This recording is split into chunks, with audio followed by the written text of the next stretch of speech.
Assalamualaikum warahmatullahi wabarakatuh. Perkenalkan, saya Dibari dan saya di sini akan menceritakan tentang mitos jangan tidur saat maghrib. Jadi, pernah gak sih kalian dengar kalau orang tua kalian bilang gini, kamu ini waktu maghrib loh, jangan kamu tidur, nanti kamu kesurupan loh.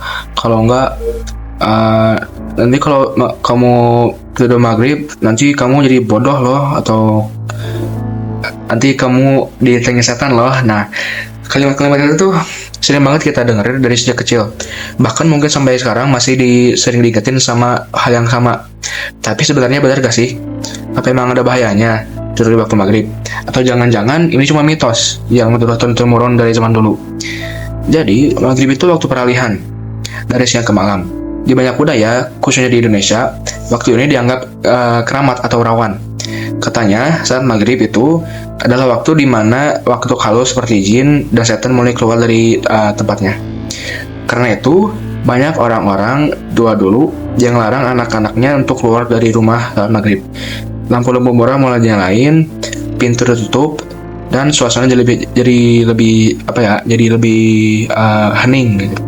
Jadi, selain dilarang main di luar, tidur pun dianggap sesuatu yang gak baik dilakukan untuk dilakukan saat maghrib.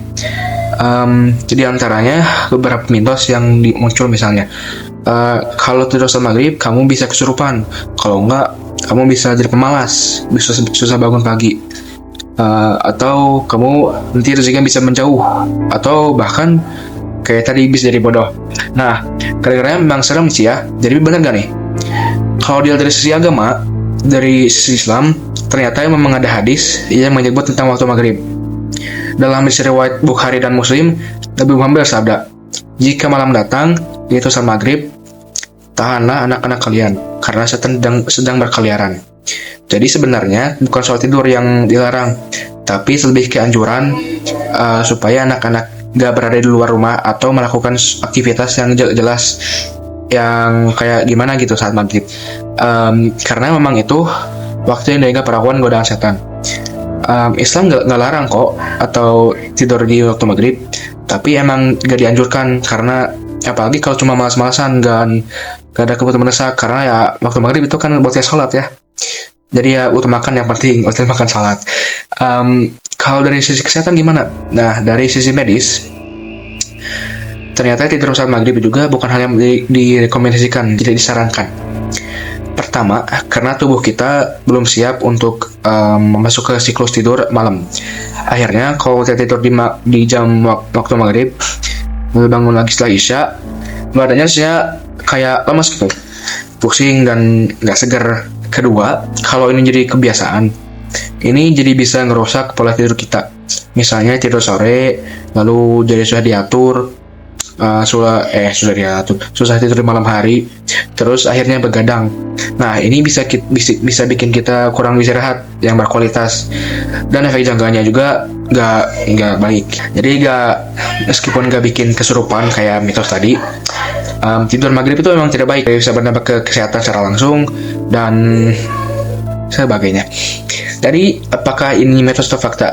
Kalau ditanya apakah tidur maghrib itu mitos atau fakta, jawabannya sih di netral ya, tengah-tengah. Kalau dibilang bikin kesurupan atau bodoh, nggak juga. Ya, masa tiba-tiba kamu bangun tidur, tiba-tiba, oh, aku jadi bodoh. Nggak gitu juga ya.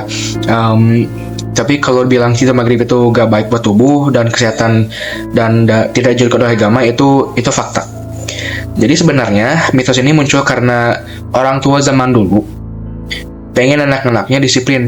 Mereka mau waktu maghrib itu diisi dengan hal baik, seperti ibadah, ngaji, dan lain sebagainya. Bukan buat tidur panjang, ya buat apa juga tidur panjang, malah dosa jadinya karena kelewat waktu maghrib. Nah, dan soal mitos-mitos yang terdengar menyeram itu gak semuanya harus dipercaya, karena ya agak dimasuk logika juga sih ya. Yang penting kita pahami maksud baik di baliknya. Karena kadang nasihat orang tua itu ada benarnya, ya meskipun caranya disampaikannya ya cerita-cerita mitos gini yang agak menyeramkan. Nah, sekian monolog dari aku, semoga bisa bermanfaat dan bisa bikin lebih paham tentang apa yang mitos atau fakta. Terima kasih atas perhatiannya. Wassalamualaikum warahmatullahi wabarakatuh.